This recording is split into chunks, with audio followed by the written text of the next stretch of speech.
Doncs per començar, som l'Esberla, aquí totes ens coneixereu. L'Esberla va néixer fa 10 anys, érem 5 joves que veníem del món del lleure educatiu i sociocultural, del món d'escoltes catalans, i vam decidir autoocupar-nos. Estàvem en plena sortida de la crisi econòmica que hi va haver i vam voler generar un projecte d'autoocupació que pogués permetre'ns exercir una professió amb dignitat i vam crear aquest projecte que des de l'inici va ser amb voluntat cooperativa i cooperativista.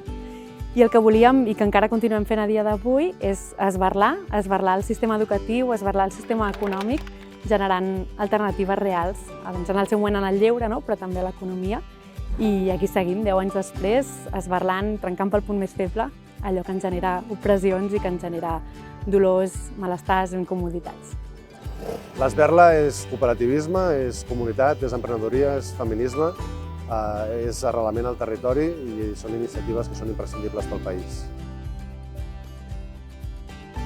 L'Esberla és millor que una utopia perquè és feta realitat. Per mi l'Esberla és inspiració. L'Esberla és comunitat. Per mi l'Esberla és una gran família que em va saber acollir i de la que jo he après molt també per poder seguir acollint a moltíssima gent.